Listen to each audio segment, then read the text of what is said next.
भी शामिल हैं। इंडिया गठबंधन ने यह ऐलान किया है कि आगामी लोकसभा चुनाव ये मिलकर लड़ेंगे और साथ ही ये नारा भी दिया है कि जुड़ेगा भारत, जीतेगा इंडिया।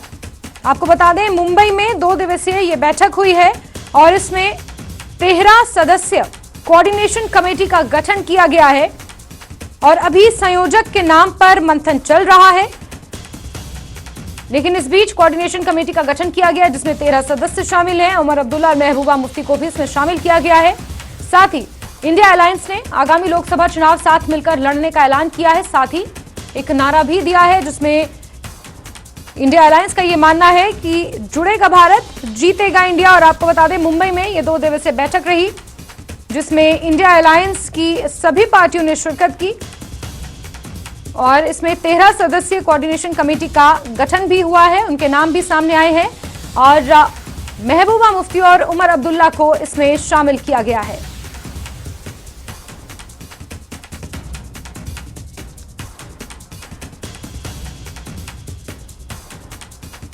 तो बड़ी खबर आपको बता रहे हैं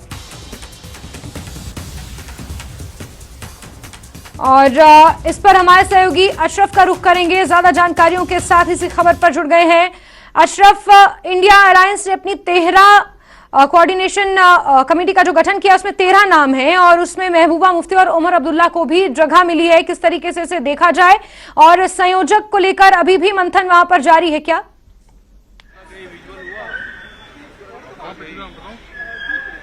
देखिए, ये जो बैठक थी वो अब करीब करीब खत्म हो चुकी क्योंकि अभी अभी ममता बनर्जी भी यहाँ से चली गई हैं और अब से कुछ ही देर बाद एक प्रेस कॉन्फ्रेंस की जाएगी और उसमें इस बैठक में हुए फैसलों के बारे में बताया जाएगा।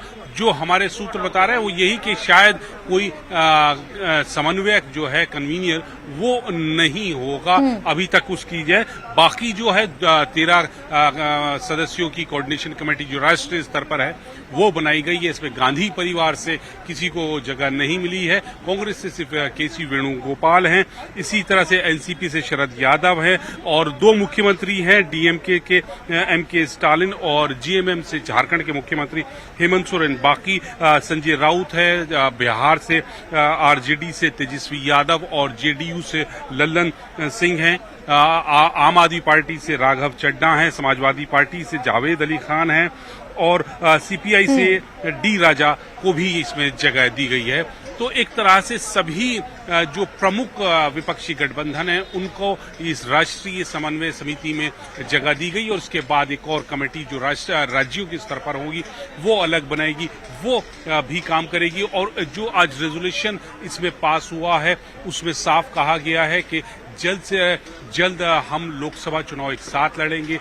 सीट शेयरिंग पर भी बात की गई है कि हम लोग गिव एंड टेक, यानी कुछ सीटें आप छोड़िए, कुछ सीटें हम छोड़ेंगे। तो एक दूसरे की भावनाओं को ध्यान में रखते हुए सीट शेयरिंग के ऊपर भी बात की गई और इसको भी कहा गया है कि ये भी जल्द से जल्द हल कर दिया जाएगा। जी बिल्कुल। साथ ही अशरफ, एक बड़ा अहम पहलू यह भी है कि लोकसभा चुनाव से ठीक पहले कुछ ऐसे राज्यों में चुनाव होने वाले हैं जिन्हें एक तरीके से लोकसभा का लिटमस टेस्ट भी माना जाता है। चाहे वो मध्य प्रदेश का चुनाव हो, चाहे वो राजस्थान का चुनाव हो, झारखंड में भी चुनाव होना है, छत्तीसगढ़ में भी चुनाव होना है। कुल मिलाकर ऐसे 5 विधानसभा के चुनाव लोकसभा चुनाव से पहले होने हैं। और इंडिया अलायंस में जिस तरीके से बात निकल कर आ रही है कि कोई कन्वेयर नहीं होगा, कोई संयोजक नहीं होगा, तो क्या कहीं ना कहीं ये किसी मतभेद की ओर इशारा कर रहा है या फिर किसको लीडरशिप थमाई जाए या किसके हाथ में कमान सौंपी जाए, इस पर अभी भी कहीं ना कहीं पेच फंसा हुआ है और इसका जो रिफ्लेक्शन है वो इन विधानसभा चुनावों में भी देखने को मिल सकता है। अशरफ, देखिए, ये जो विपक्षी गठबंधन का अलायंस है INDIA, ये अलग अलग विचारधाराओं की पार्टी है और इसमें हर पार्टी ये इस बात को कहती है कि हमारे जो प्रमुख हैं वो प्रधानमंत्री पद के 6 जो दल हैं वो चाहते हैं कि उनके जो राष्ट्रीय अध्यक्ष हैं या प्रमुख हैं पार्टी के वो प्रधानमंत्री पद। तो ये तो बिल्कुल साफ है कि इसमें इस तरह की है और इस चीज से ये जो विपक्षी गठबंधन है वो भी समझ चुका है कि हम इससे भाग नहीं सकते, इससे बच नहीं सकते, हमें इसके साथ ही आगे बढ़ना है। इसीलिए जो रेजोल्यूशन पास हुआ है उसमें स्प्रिट की बात की गई है कि एकता की स्प्रिट होनी चाहिए और गिव एंड टेक वाली भाव नहीं। तो कहीं आपको समझौता करना है, कहीं हमें समझौता करना है। इस तरह से सीट शेयरिंग के मुद्दे को हल करना है और कॉमन मिनिमम प्रोग्राम भी कि जो गठबंधन का होगा उसमें भी इसी तरह से आगे बढ़ना है। कहीं आपको अपने हित पीछे रखने हैं, कहीं दूसरे दल को अपने हित पीछे रखने हैं और एक मजबूत विपक्ष जो है एनडीए को टक्कर दे सके उसका तैयार करना है। उसको यहाँ पर एक तरह से कहा जाए कि तैयार स्ट्रक्चर जो है उसका स्वरूप जो है वो तैयार किया गया है और इसी का दावा तमाम लोग कर रहे हैं, चाहे इसमें ममता बनर्जी हो या अखिलेश यादव हो या अरविंद केजरीवाल हो। सब कह रहे हैं कि यहाँ पे हम लोग जो हैं एक मजबूती के साथ 2024 का चुनाव लड़ेंगे और केंद्र सरकार की एनडीए जो गठबंधन है उसको टक्कर देंगे।